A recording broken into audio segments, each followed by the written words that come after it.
As a child, Carrol Sullivan had always wished for a sister. She had more than one brother, but Carrol felt that she was lacking the companionship of another girl in the family. Decades later, though, Carrol came to learn something shocking about her family that had been kept secret for years. Having a sibling can sometimes be akin to having a built-in best friend, and only children are not alone in wishing they had a brother or sister. While growing up in Perth, Australia, Carrol had always hoped for a sister. Yet despite Carrol's desire for a sister, her parents, Clifford and Nancy Hawkins, were unable to grant her wish. Instead, Carrol ended up with a grand total of 7 younger brothers. However, there was more to the family's history than she knew, and Carrol was in her 60s when she uncovered a family secret that would change her life. The shocking secret came to light after Carrol's father became ill with cancer. Clifford was suffering with leukemia, and doctors gave him only a month or so to live. While helping out around her father's house one day, Carrol found a strange letter in his desk drawer. The piece of mail had been sitting there for a few months, and it did not appear that Clifford had responded to it. Dad just got the letter and read it and put it in a drawer, Carrol subsequently told the Australian TV show Today Tonight. The contents of the letter were so surprising, in fact, that Carrol confronted her father about them. Whatever the explanation, she knew that an answer would be necessary. When Carrol asked her father about the claims contained in the letter and whether they were true, she learned a long-hidden fact about her father's past.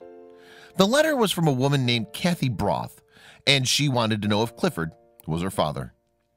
Kathy had grown up in Perth, but she had never known her father. She lived with her mother, brother, and 2 sisters, and had always been curious about whom her father was. "I must have a dad somewhere," she told Today Tonight. "All my life it was bothering me." No one in Kathy's life had been forthcoming with information about her father, however. Indeed, it seemed that nobody really knew or wanted to share the truth. "I asked my nanny before she died," said Kathy. "She said, 'Ask your mom,' but no one would tell me. It was like a big family secret." In fact, Kathy only made headway in the search for her father once she was in her 60s. The Perth resident discovered his name, Clifford Hawkins, when she saw her birth certificate for the first time. As a result, Kathy immediately set out to find him. Kathy located 3 men named Clifford Hawkins in Australia. 2 of them lived near Brisbane, and 1 of them was located right in Perth. She then wrote a letter to all 3 of them asking whether they had a missing daughter, and Kathy included her phone number and email address in case she found the right one. After several months passed with no reply, Kathy began to think that the search for her biological father was a wild goose chase. As a result, she started to lose hope in finding him. It was around this time, however, that Carrol found the letter in Clifford's desk. When Carrol asked her father if Kathy was his daughter, he said that he didn't know because the letter didn't include the mother's name. Carrol had to find out for sure, though. "He's not going to survive," Carrol thought. "If this is his daughter, we have to do something about it." "There's a phone number," Carrol said to her father. "Do you mind if I ring her?" Clifford gave his permission, and Carrol then called the woman who might be her sister. After introducing herself to Kathy over the phone, the 2 women began chatting, and yet another revelation came to light. Kathy asked Carrol what her forename was, and when she learned the answer, Kathy realized that she in fact already knew the woman she was talking to. "A cold shiver went down my body," Kathy recalled. She said to Carrol, "I think I know who you are. I think we were in school together."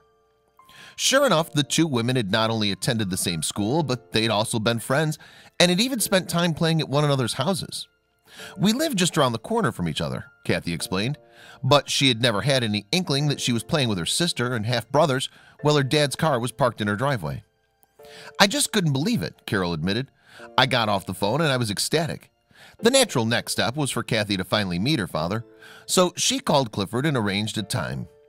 At 84 years of age, Clifford met his long-lost daughter, who had been born only 10 months before Carrol. "I just cuddled him and gave him a kiss. He's so nice," said Kathy, who was thrilled to have finally found her biological father. "Also, Carrol's mom has accepted me into the family," she added. The sisters have since started to integrate their families, introducing each other to the cousins and grandchildren on their respective sides. Unfortunately, Clifford passed away just 3 weeks after meeting Kathy. He would have liked to have had a relationship with Kathy even earlier, which was sad for both of them, said Carrol. Nonetheless, Kathy's grateful for the little time that she did have with her father.